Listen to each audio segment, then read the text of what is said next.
Bismillahirrahmanirrahim. Assalamualaikum warahmatullahi wabarakatuh.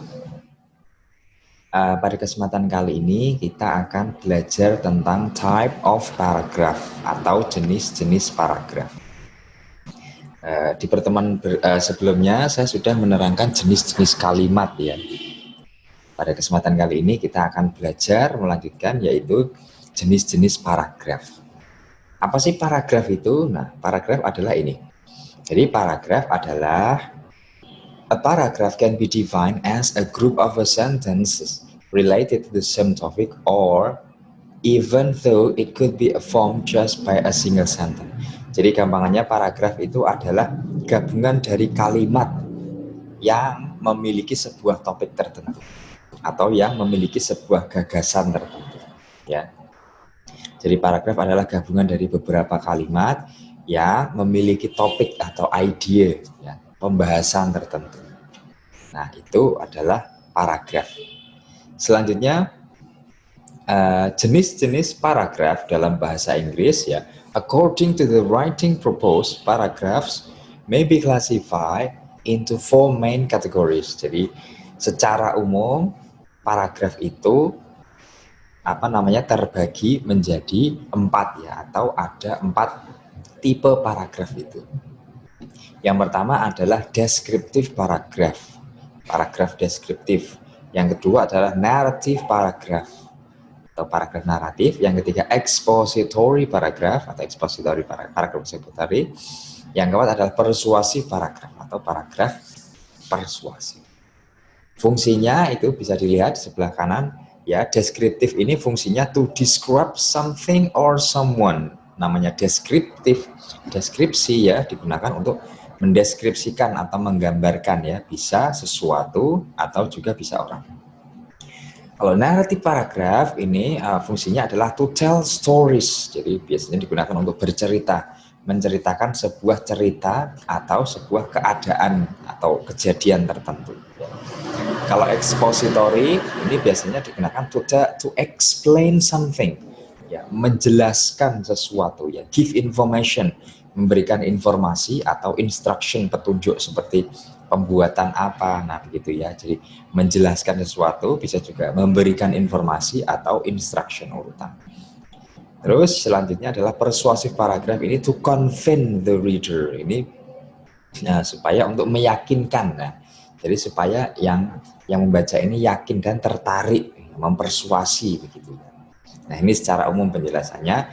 Mari kita kupas satu-satu. Sebelumnya di subscribe dulu channelnya Dosen English.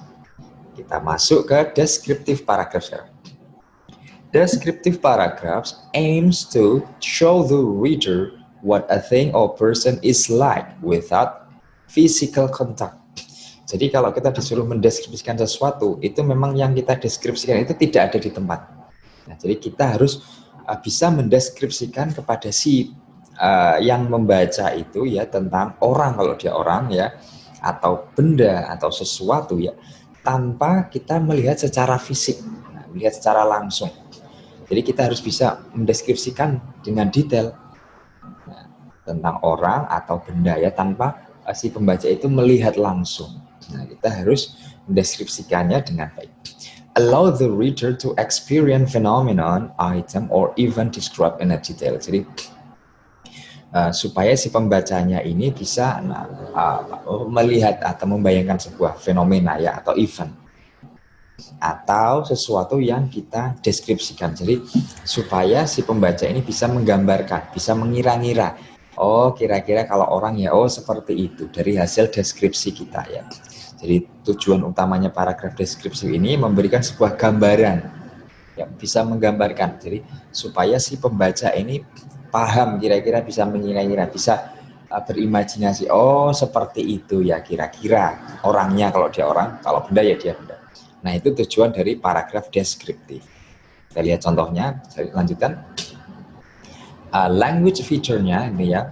Word usually appear to 5 sense: thought, smell, sight, sound, taste. Ya, jadi kalau paragraf deskripsi itu kalau berkenaan dengan orang itu pasti ada hubungannya sama 5 sense ya. Bisa dari thought, smell, sight, sound, sama taste. They normally include modifier Nah, biasanya dia menggunakan juga modifier ya, ada adjective, adverb, and prepositional phrases. Selanjutnya, figurative language are common well, ya.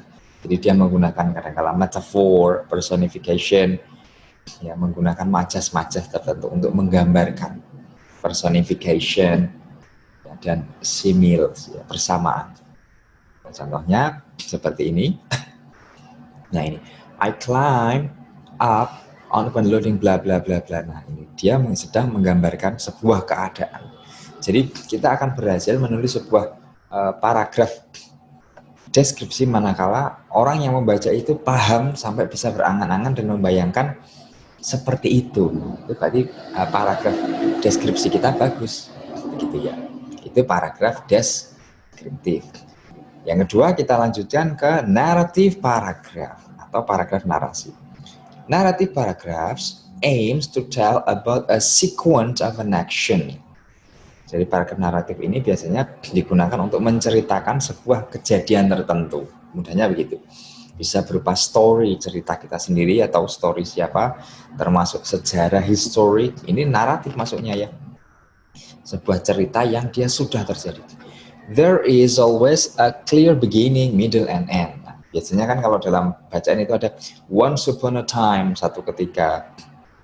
Atau juga biasanya waktunya dikatakan at February 2019, bla bla bla, and then. Nah, biasanya untuk paragraf naratif ini waktunya biasanya sangat didetailkan ya. Clear beginning, middle, and end. They usually follow a plot line. Ya, jadi biasanya ada plot waktu-waktunya. Nah, contohnya seperti ini ya. John Payton menceritakan kisahnya seseorang.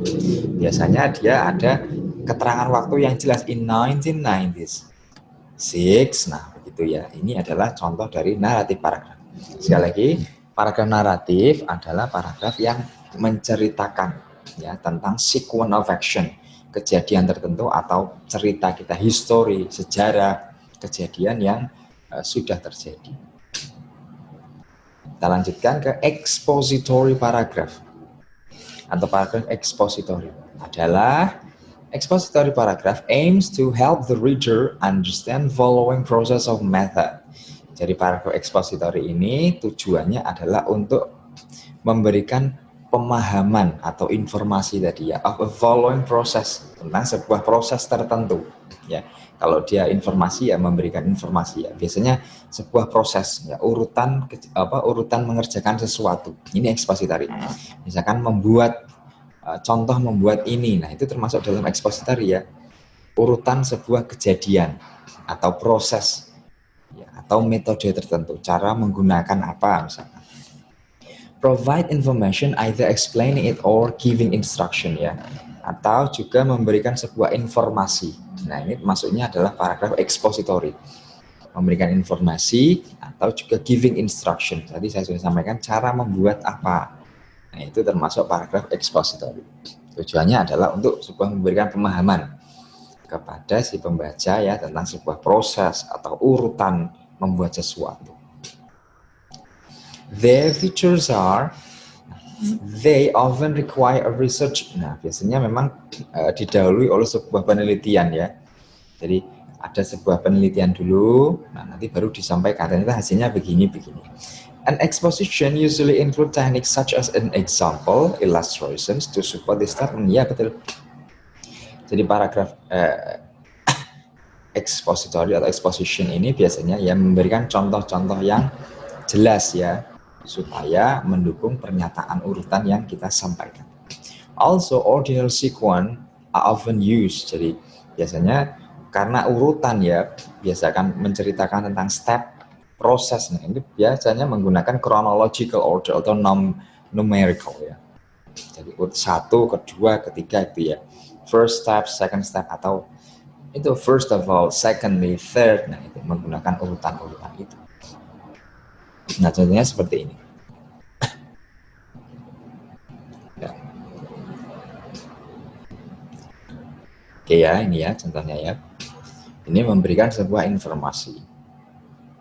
Selanjutnya adalah persuasif paragraf atau paragraf persuasif dalam bahasa Indonesia.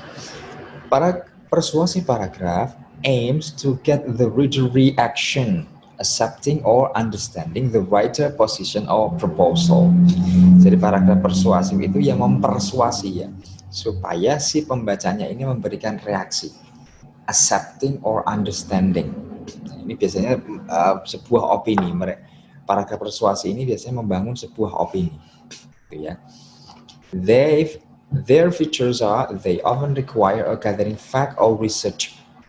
Nah, jadi mereka atau paragraf itu disajikan dalam bentuk fakta atau berdasarkan penelitian yang akan membangun sebuah opini. Usually, a rhetorical device are employed in order to influence the reader's opinion. Nah, jadi menggunakan retorik, bahasa yang retorik itu bagaimana ya? Ya bahasa yang akan membangun opini. Rhetorical device ya digunakan untuk mempengaruhi opini pembaca. Jadi supaya membangun opini, reaksinya bagaimana. Jadi kita sajikan fakta, terus opininya bagaimana. Persuasi paragraf ini biasanya banyak dalam majalah begitu ya, surat kabar ini banyak sekali persuasi paragraf supaya membangun opininya si pembaca. Jadi dia bisa menyimpulkan, memberikan reaksi baik buruk, setuju tidak setuju. Nah itu paragraf persuasif. Contohnya begini ya. Nah ini contohnya. Nah begitu tadi kurang lebih gambaran dari keempat jenis paragraf ya. Nah kita nanti bisa memilih atau menulis paragraf apa yang akan kita tulis dulu, baru pahami cara menulisnya. Baik, begitu tadi pemaparan dari saya tentang jenis-jenis paragraf supaya kita bisa menulis tentang jenis paragraf tersebut. Mudah-mudahan bisa dipahami. Sekian dari saya. Assalamualaikum warahmatullahi wabarakatuh.